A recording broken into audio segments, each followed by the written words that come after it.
Boxing Nation. You can follow me on my Instagram at SnowQueenLA.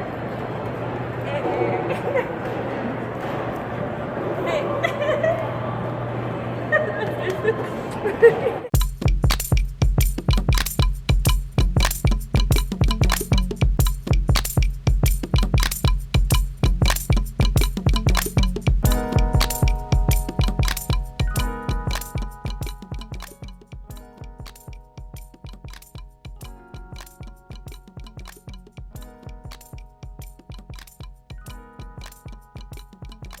I chased Tommy Burns around the world in order to get him into the ring with me. It was a 2-year job. I took on every potential contender between myself and the champion. I virtually had to mow my way to Burns. Always he made excuses, and he openly insulted me by uttering unprintable remarks and calling me yellow. Rather than face Jack Johnson, the champion Tommy Burns took on a series of white challengers. He fought and knocked out one man 3 different times, while continuing to tell reporters, all coons are yellow. But Johnson refused to be ignored. Everywhere Burns went, San Francisco to New York, New York to Paris, Paris to London. Johnson went too. Burns had run out of excuses. He accepted the $30,000, plus the lion's share of the proceeds that would come from showing movies of the contest. John L. Sullivan was livid. Shame on Burns, he said, for upsetting good American precedent. Johnson was to be paid just $5,000. But he'd gotten his chance. Dante's Boxing Nation, what's going on, guys? You know, it's amazing how often history repeats itself, which is why I played that clip for you guys. If you guys never watched this documentary, it's called Unforgivable Blackness. It's the Jack Johnson story. And what makes it so ironic is in Jack Johnson's situation, he had been chasing the champion, Tommy Burns, for 2 years. He had been calling him out, and coincidentally, he's from Australia, Tommy Burns. He's an Australian fighter. Jack Johnson had been chasing him for 2 years. And of course, Tommy Burns was making all the excuses in the world not to fight him, but then it got to the point to where the pressure became too much. So then Tommy Burns, he started to try to outprice himself. He said he would fight him for $30,000. Now, obviously, in today's time, that doesn't sound like a whole lot of money. But that's equivalent, damn near today, that's equivalent to George Kambosos demanding $10 million to fight Devin Haney, just like Teofimo did. Remember when they said, we'll fight him for $10 million? And then they end up making less than $2 million to fight George Kambosos? Well, this is pretty much the exact same thing that the heavyweight champion at the time, Tommy Burns, did with Jack Johnson. And you heard the split. Tommy would make $30,000, and Jack Johnson, he would make $5,000. On top of that, Tommy would get the lion's share of all of the revenue made from the fight. But the only thing that Jack Johnson cared about was he was getting his shot. And that's the situation that George Kambosos has put Devin Haney in right now. It's pretty much the same thing going on. George Kambosos was really trying his best to outprice himself, and he got surprised because Devin Haney is still taking the fight, which he should. I mean, all of us knew all along since day one, George Kambosos, he never wanted this fight. Even George Kambosos' own fans, they didn't want to see him fight Devin Haney because they don't believe that he's good enough to beat Devin Haney. But because Lomachenko turned down the fight, and both ESPN and DAZN, who's fighting over hosting this fight, they want the Devin Haney versus Kambosos fight. But of course, they're allowing George Kambosos to once again offer Devin Haney a Tommy Burns type of deal. And Eddie Hearn, he just confirmed this. Eddie said the offer is well below what I believe this fight is worth to Devin Haney. But he's a guy that wants legacy. He believes he can win the fight, and if he does, he becomes undisputed world champion. He's doing this because this is the fight to take.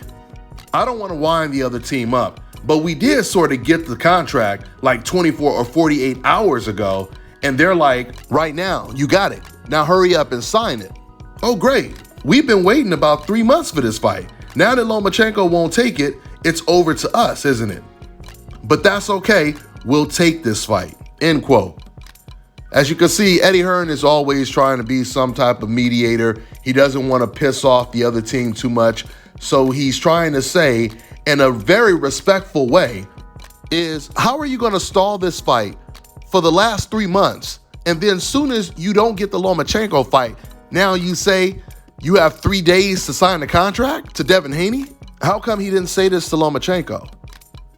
They've been waiting around for months to try to get the Lomachenko fight. But now when it comes to Devin Haney, you have 3 days to sign the contract. Now it's TikTok. Hurry up.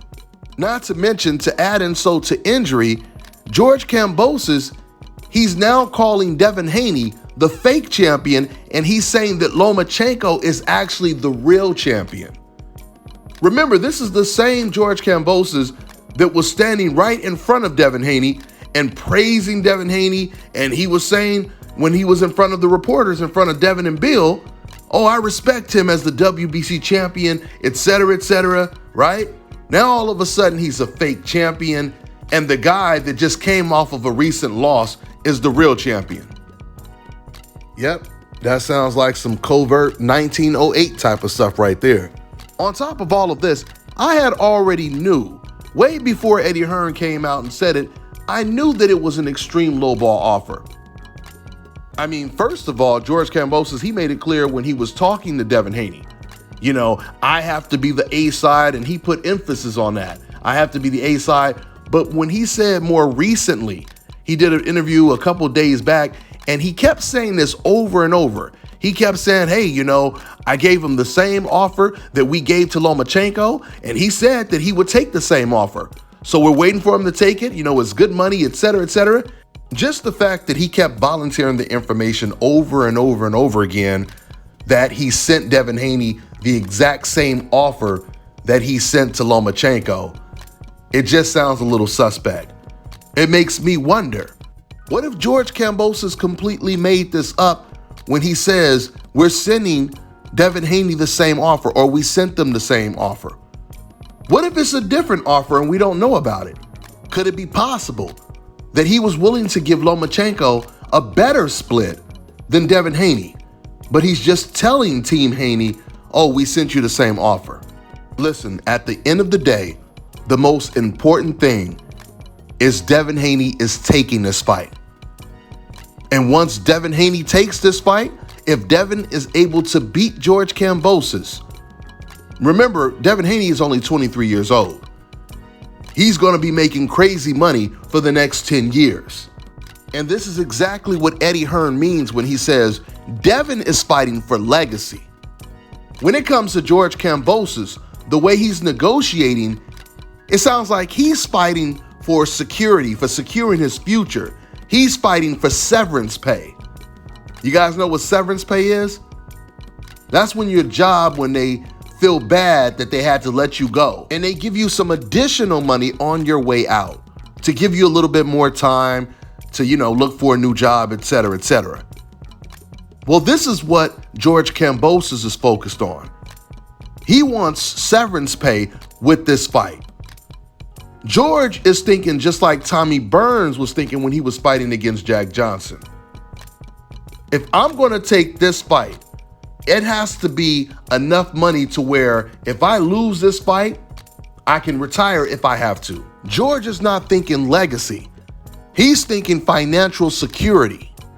According to Team Haney, do you guys know that not only does George Kambosos want a rematch clause, which I can understand a rematch clause, but he wants the rematch in Australia, and he wants the exact same type of lion's share of the split even in the rematch, right? Does that sound like a man that has confidence in his ability to win this fight? Not at all, right? Now, once again, I want to reiterate, Devin Haney needs to take this fight no matter. He needs to take this fight no matter what, because it's way too much on the line. And it's a sacrifice that leads Devin Haney to much bigger and better opportunities.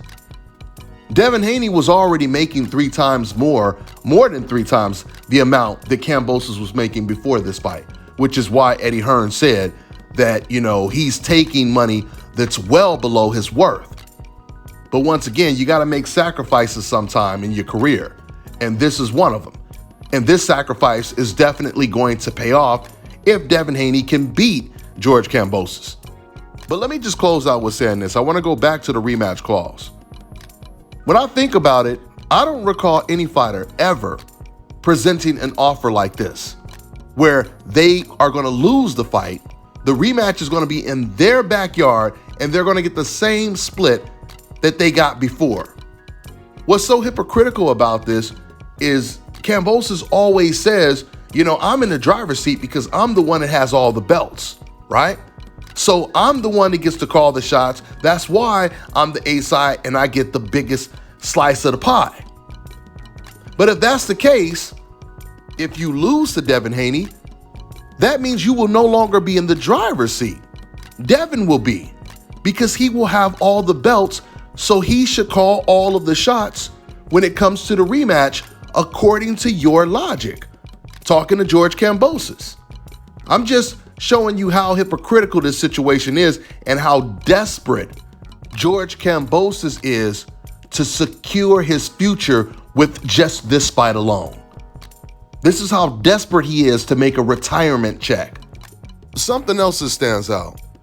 Let's say it were true that Kambosos' team, they are offering Haney the same money that they offered Lomachenko.